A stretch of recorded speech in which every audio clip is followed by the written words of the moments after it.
Hello students. So let us look at what is Laplace transformation.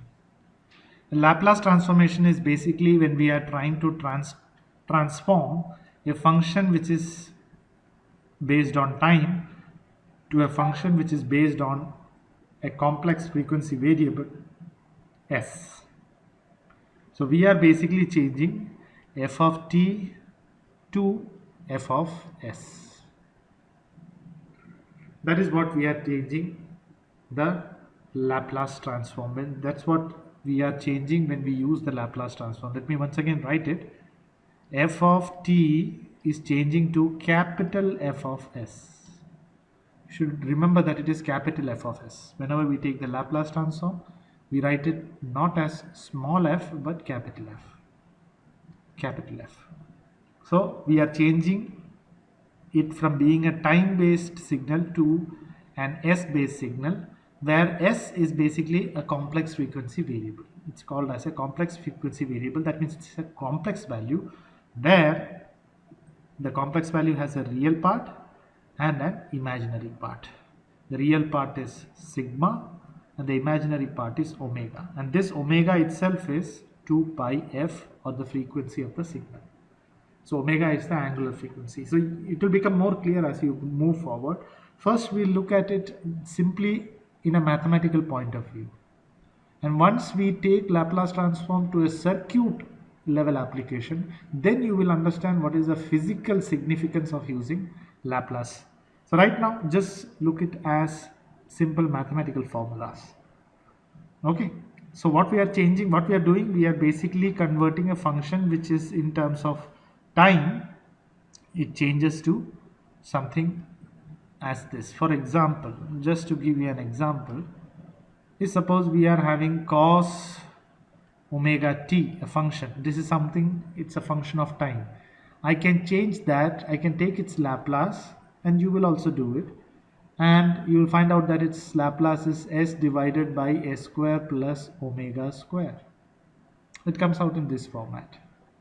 Okay, so what is it? It's having a function which is based on t, and we are completely changing it into a function of s. See, there is no t here. In this much part, there is no t. So we are totally avoiding the time and we are making it in terms of s. How do we do that? We do that with the help of this formula that we have written. Okay, what is the formula?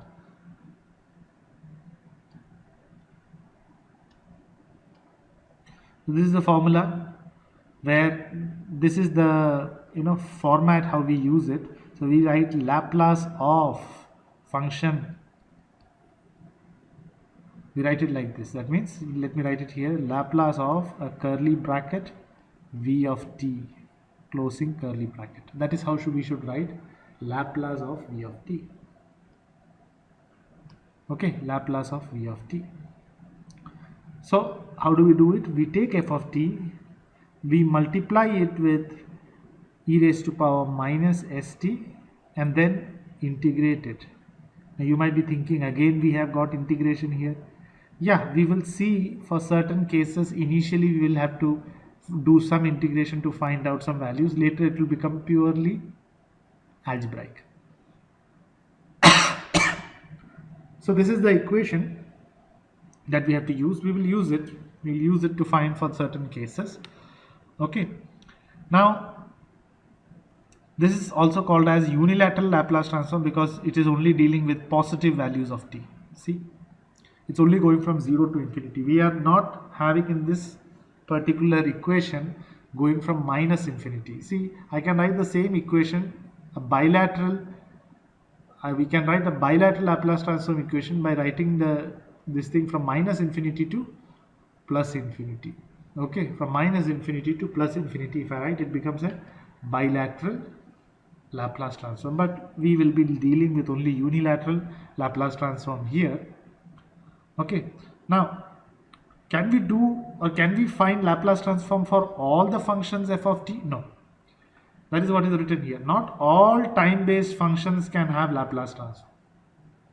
So we should not assume that any f of t can be converted into or transformed into its Laplace transform? No, we cannot do that. For any f of t to have a Laplace transform, there's a condition that it has to meet. What is the condition? The condition is that the absolute value of ft into e raised to power minus sigma t dt, when you take the integration, its integration should be possible.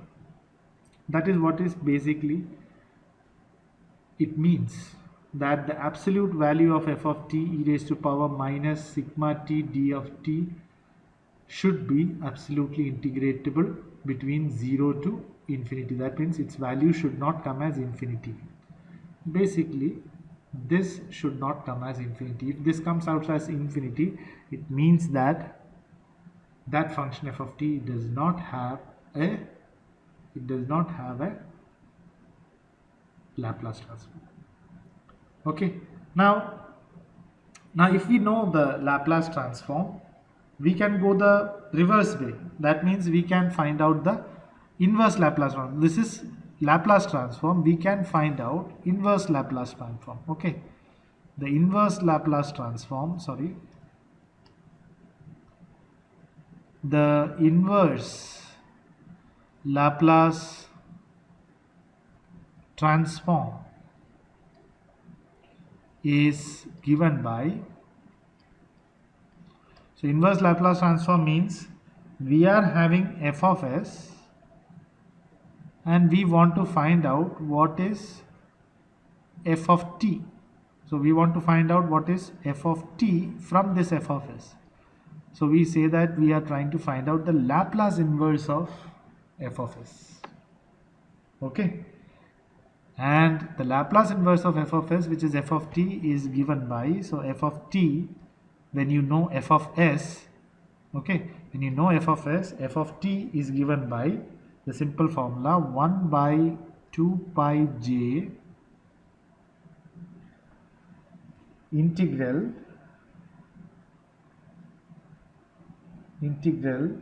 sigma minus j omega to sigma plus j omega f of s e raised to power st d of s. Okay, right now for you this will be just a formula. Okay, Laplace inverse formula, this will be just a formula for you. We will use this in this module itself, we will use it later. For right now, this formula is something that you have to remember. Okay, that nothing, we have to just multiply f of t, we have to just multiply f of t with e raised to power minus st and then differentiate it with respect to time from 0 to infinity. Not differentiated, we have to integrate it with respect to time from 0 to infinity. We need to right now remember only that much. Okay, so this is basic Laplace transform. So now we will start with the simple Laplace transform of some important functions in the next video. Thank you.